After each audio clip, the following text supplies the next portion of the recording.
नमस्ते हजुरहरुलाई हाम्रो चुलामा स्वागत छ। आज चाहिँ मैले काँचो बन्दाबाट बनेको मिठो अमिलो पिरो अचारको रेसिपी लिएर आएको छु।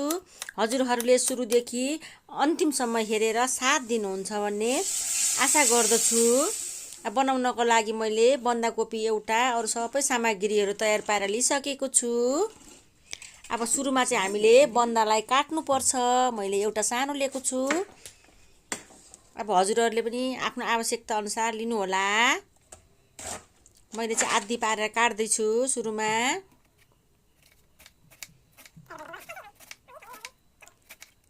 अब सबै हामीले चाहिँ काट्नु पर्छ बन्दालाई, बिचको डाँखला चाहिँ फ्याल्नु पर्छ। मैले चाहिँ यसरी मसिनै पारेर काटेको छु।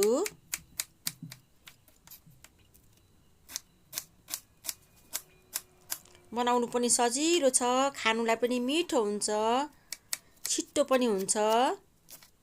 अब पकाइरहनु पर्दैन, काँचै बन्दाको अचार हो।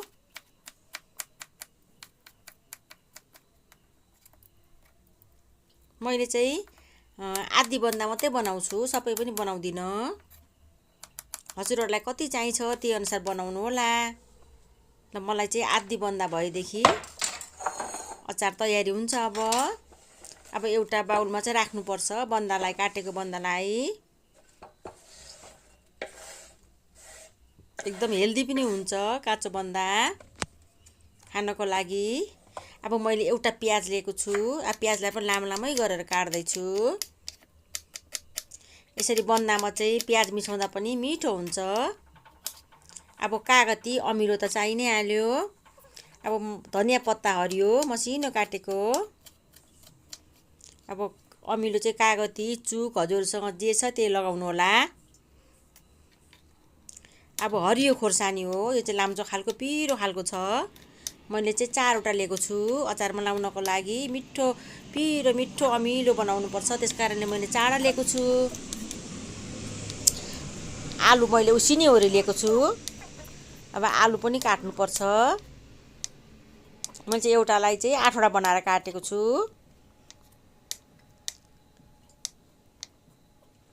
मजाले पाकिसकेको छ आलु पनि। अब चाहिँ हामीले बन्दाकोपीमै राख्नुपर्छ प्याजलाई।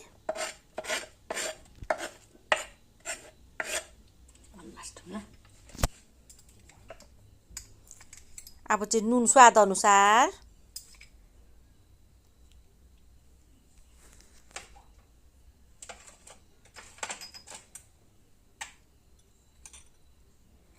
यो चाहिँ आलसको धुलो हो, भुटेर पिसेको मिक्सीमा। यो चाहिँ मैले ठुलो चम्चाले 2 चम्चा राखेको छु।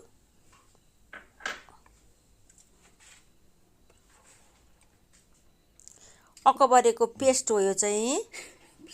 अब हरियो खोर्सानी पनि राख्छु, त्यसकारणले गर्दा मैले चाहिँ थोरै नै राखेको छु। पिरो हुन्छ धेरै अकबरेको पेस्ट चाहिँ। मैले आफै घरमा बनाएको छु। यो चाहिँ अदुवा लसुनको पेस्ट हो।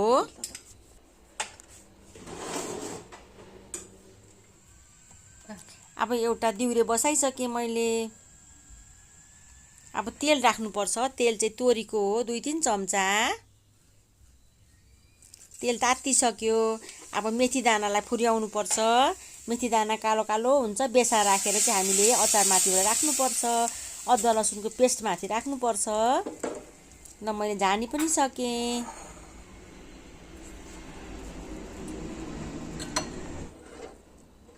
अब कागती राख्नुपर्छ अमिलो। मैले चाहिँ एउटा कागती राखेको छु। अचार चाहिँ अमिलै मिठो हुन्छ।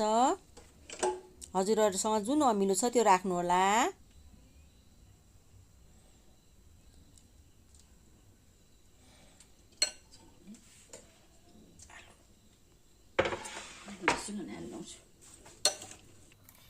अब चाहिँ हामीले मजाले मिक्स गर्नुपर्छ मर मसलालाई सबै। अब त्यस पछाडि चाहिँ आलु राख्दैछु, उसिनेको आलु 3 वटा, हरियो खोर्सानी 4 वटा। हजुरलाई तेलमा झानेको मनपर्छ भने चाहिँ तेलमा झान्दा पनि हुन्छ। मैले चाहिँ नझानी नै राखेको। जिरा धनियाको धुलो आधी चम्चा। अब मजाले मिक्स गर्नुपर्छ सबै मसलाहरू लाग्ने गरेर अमिलोहरू लाग्ने गरेर।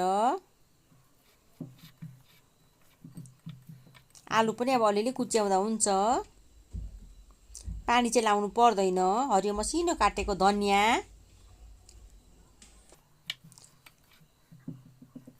बन्दाकोपीमा चाहिँ पानी नलाइ नै मुस्नुपर्छ। ल हेर्नुहोस् त कस्तो मजाको भइसकेको छ खानको लागि पनि मिठो भएको थियो। म हजुरहरूलाई सर्भ गरेर देखाउँदैछु। हजुरहरू पनि यसरी नै बनाएर खानुहोला।